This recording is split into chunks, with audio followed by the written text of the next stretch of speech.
കാണത്തില്ലല്ലോ. അത് ശരിയാ. ഇതാണോ നിങ്ങളുടെ വിശ്വാസം? മണവാളൻ പറഞ്ഞിട്ടില്ലേ അല്പവിശ്വാസികളായിരിക്കലെന്ന്? നമ്മൾ എത്ര പ്രാർത്ഥിച്ചു, നോമ്പ് നോറ്റു, പരോപകാര പ്രവൃത്തികൾ ചെയ്തു. നമ്മൾ അവിടുത്തെ ഇഷ്ടത്തിനൊത്ത് മാത്രമല്ലേ ജീവിച്ചത്? അതൊന്നും അവിടുന്ന് കാണാതിരിക്കില്ല. ഇനി കുറച്ചു പേർ കൂടി ഉണ്ടെന്നല്ലേ പറഞ്ഞത്?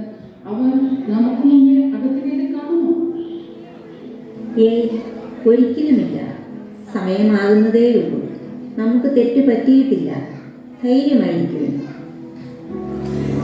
എങ്കിൽ നമുക്ക് വിളക്കിലെ തിരികൾ താഴ്ത്തി വെച്ചാലോ?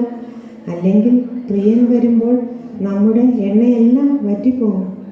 അത് ബുദ്ധിയാ. എന്നിട്ട് ഉറക്കം വരാതിരിക്കാൻ നമുക്ക് ഉണർന്നിരുന്ന് പാടി സ്തുതിക്കാം. എങ്കിൽ വാ, തുടങ്ങാം.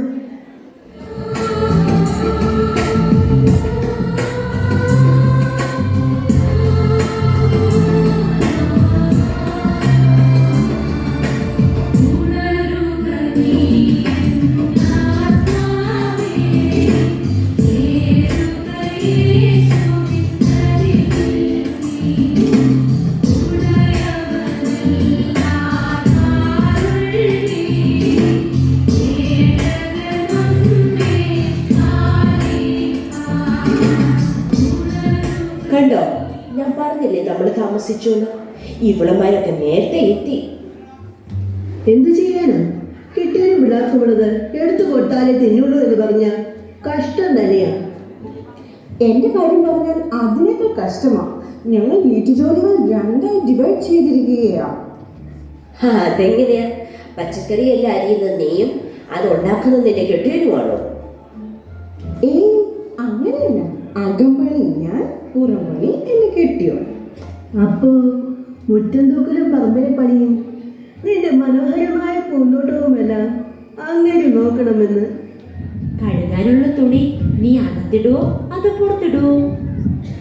ഒന്ന് പോടി അവിടുന്ന്, കളിയാക്കല്ലേ. ഓ, എല്ലാവരും എത്തിയോ? ഇവള് കാരണമാണ് ഞാൻ താമസിച്ചത്. അതിന് ഞാനെന്ത് ചെയ്തു? മണവാളം വരുന്നതല്ലേ എന്നുള്ളത് ഞാനത് ബ്യൂട്ടി പാർലർ പോയി സുന്ദരിയാക്കാമെന്ന് വിചാരിച്ചു. അപ്പോൾ ഇവളുടെ കുറച്ച് ചാടി കാറിൽ കയറി. അതെന്റെ തെറ്റാണ്. ആ, അത് ശരിയാ. എന്തൊരു തിരക്കാണ് ഈ ബ്യൂട്ടി പാർലറിലൊക്കെ. അല്ല, എങ്ങനെയുണ്ടടി എന്നെ ഇപ്പൊ കാണാൻ? മണവാളനെ ഇഷ്ടപ്പെടുമോ? എന്താ സംശയം? പൈസ എറിഞ്ഞതല്ലേ, അതിന്റെ ബ്യൂട്ടി കാണാതിരിക്കുമോ? വാ, നമുക്കൊരു സെൽഫി എടുക്കാം. ഇനി നമുക്ക് സെൽഫി വേഗം. ചിരിക്കും പോസേ കിട്ടിയോ? കൊള്ളാം. ഇതെന്തൊരു കൂട്ടാ! ഇവരെന്താ ഗാനമേളക്കാരാണ്? ഇതറിഞ്ഞില്ലെങ്കിൽ ആ കരോക്കയും കൂടി എടുക്കാമായിരുന്നു. അടിച്ചുകൂടി പാട്ടും കൂടി പാടാമായിരുന്നു. ഇതൊക്കെ അത് ഭക്തിഗാനല്ലേ? ഭക്തകൾക്കുള്ളതാ ഈ ഭക്തിഗാനമൊക്കെ. മനസ്സിലായോ? അല്ല, നിന്റെ ഹസിന്റെ ജോലിയൊക്കെ എന്തായി? അതിന് അധികാരം കൂടെ തോന്നണ്ടേ ജോലിക്ക് പോകണമെന്ന്? എപ്പോഴും ഫേസ്ബുക്കിലും വാട്സപ്പിലും അല്ലേ?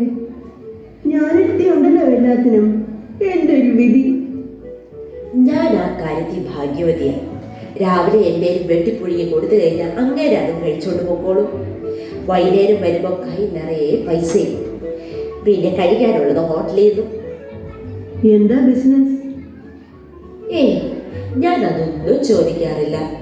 നല്ല ബംഗ്ലാവുണ്ട്, നല്ല ഫുഡുണ്ട്, നല്ല കാറുണ്ട്, വസ്ത്രം, ആഹാരം, പാർപ്പിടം എന്നല്ലേ ചൊല്ല്. അതുകൊണ്ട് ഞാൻ അതിനകത്തൊന്നും ഇടപെടാറില്ല. എന്നിട്ടാണോ നിന്റെ അടുത്ത വീട്ടിൽ തോമാച്ചൻ ചേട്ടന്റെ ഹാർട്ട് ഓപ്പറേഷന് പൈസ കൊടുക്കാമെന്ന് പറഞ്ഞിട്ട് കൊടുക്കാതിരുന്നത്? പിന്നെ പറയാനുള്ളവർക്ക് അങ്ങനെ എന്തും പറയാം. പ്രായമായി കിടക്കുന്ന അങ്ങേർക്ക് പൈസ കൊടുത്തു കഴിഞ്ഞാൽ തിരിച്ചു കിട്ടുന്നത് എന്താ ഉറപ്പ്? മക്കള് പോലും ഉപേക്ഷിച്ച ആളാ. അല്ല, മോളുടെ സ്റ്റഡീസ് ഒക്കെ എങ്ങനെ? ഈ വർഷം +2 അല്ലേ? അക്കാര്യം ഒന്നും പറയണ്ട. ഇപ്പൊ എല്ലാവരും നെറ്റിൽ കുടുങ്ങി കിടക്കുമല്ലേ? നെറ്റിലോ? ആ, ഇന്റർനെറ്റ്. പോരാത്തതിന് ഏഷ്യാനെറ്റ്. അതിലുള്ള ഒരു ബിഗ് ബോസ് പ്രോഗ്രാം ഇല്ലേ, അതും കണ്ടോണ്ട് അവിടെ ഇരിക്കും. പിന്നെ അത് കഴിഞ്ഞുള്ള സീരിയല്, അതൊക്കെ കണ്ടില്ലേലും എനിക്കൊട്ട് ഉറക്കവും വരികയില്ല. അപ്പൊ അപ്പൊ ഈ സന്ധ്യാപ്രാർത്ഥനയൊക്കെയോ? അതൊക്കെ ഞങ്ങൾ അഡ്ജസ്റ്റ് ചെയ്യും. എങ്ങനെ അഡ്ജസ്റ്റ് ചെയ്യൂന്നാ? ഇന്നത്തേത് നാളത്തേക്കോ മറ്റന്നാളത്തേക്കോ അങ്ങനെയൊക്കെ ആയിട്ട് അങ്ങ് അഡ്ജസ്റ്റ് ചെയ്യും. അല്ല, നീ എങ്ങനെയാ ഈ നോയമ്പുകളൊക്കെ എടുക്കാറുണ്ടോ? നമ്മുടെ പള്ളിയിൽ വന്ന് വികാരിയച്ഛൻ്റെ മനോഹരമായ പ്രസംഗം നമുക്ക് കേൾക്കുമ്പോൾ നോമ്പെടുക്കണമെന്ന് വിചാരിച്ച് തന്നെയാണ് പോകുന്ന വഴിക്ക് ഹോട്ടലിൽ നിന്ന് അയലക്കത്തെ വീട്ടിൽ നിന്നൊക്കെ ആ ഇറച്ചിക്കറിയുടെ പൈയുടെയൊക്കെ മണം വരുമ്പോൾ വായിൽ വെള്ളം മുറും. അങ്ങനെ കടിച്ച് പിടിച്ച് പോകുമ്പോഴല്ലേ ആരോ പറഞ്ഞത് ഈ അച്ഛന്മാരും കന്യാസ്ത്രീമാരുമായിട്ട് അഡ്ജസ്റ്റ് നോക്കണമെന്ന്. സത്യമാണെന്ന് അറിയില്ല കേട്ടോ. അപ്പോൾ പിന്നെ ഞാൻ ഈ മീൻ ഉഷപ്പൊച്ചാലും അഡ്ജസ്റ്റ് ചെയ്യും. സഹോദരിമാരെ, സമയമായി കേട്ടോ. നമുക്ക് നമ്മുടെ വിളക്ക് തെളിയിക്കാം. യജമാനെ വരവേൽക്കാൻ നമുക്ക് ഒരുങ്ങാം. ആ ശരി ശരി. എന്താ എല്ലാവരും കൂടി വിളക്കെടുക്കുന്നത്? അദ്ദേഹം വരാറായോ? അതെ, വരാറായി. അയ്യോ, ഞാൻ വിളക്കെടുത്തു, എണ്ണ എടുത്തില്ല.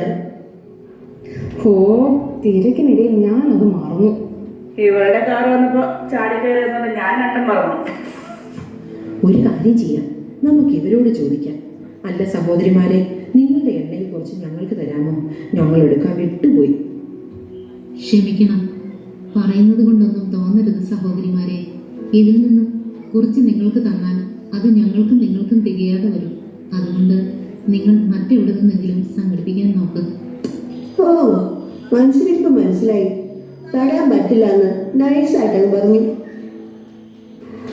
വാടി, എന്തിനാണ് ഇവളുമാരോടൊക്കെ ഇരക്കാൻ നിൽക്കുന്നത്? ഇവിടെ നല്ല സൂപ്പർ മാർക്കറ്റ് ഒന്നുമില്ലേ? നമുക്ക് വല്ല മോറിലോ റിലയൻസിലോ പോയി വാങ്ങിക്കാം. നീ വന്ന് കാറ് കയറി.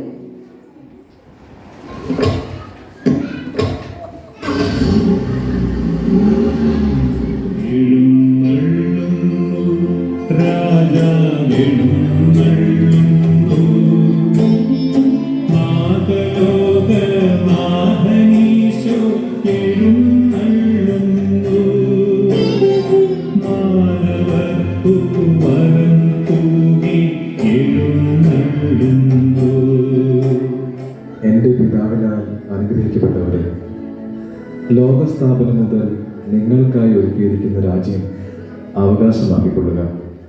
എൻ്റെ വരവിനായി നിങ്ങളെല്ലാവരും വിളക്കിൽ എണ്ണയുമായി കാത്തിരുന്നു. വരുവിൽ നിങ്ങൾക്കായി ഒരുക്കിയിരിക്കുന്ന മണവറയിലേക്ക് പ്രവേശിക്കുകയും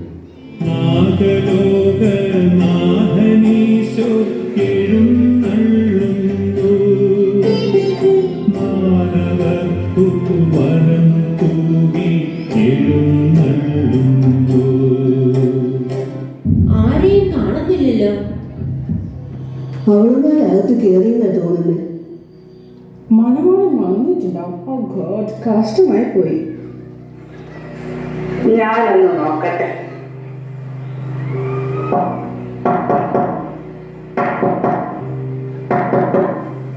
ഹലോ, ഞങ്ങൾ വന്നു.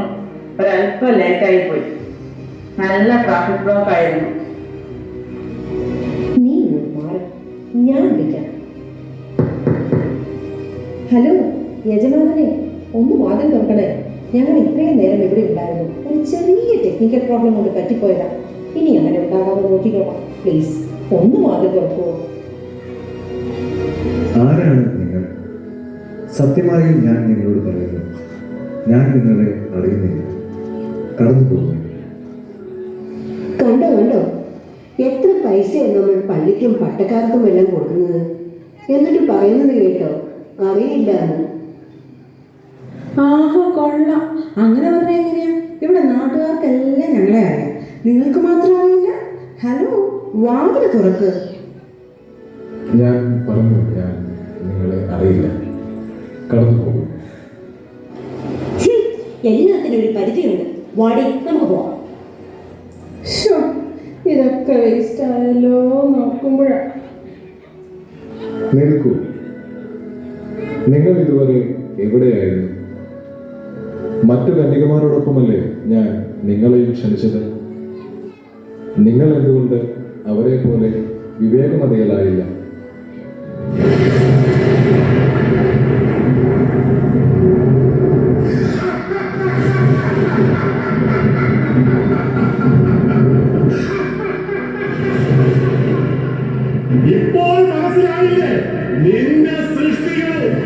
കയ്യിലെ വെറും കളിപ്പാട്ടങ്ങളാണ്. തകർക്കും ഞാൻ നിന്റെ സാമ്രാജ്യം, നിന്റെ ആധിപത്യം എല്ലാം ഞാൻ തകർക്കും. ഞാനാ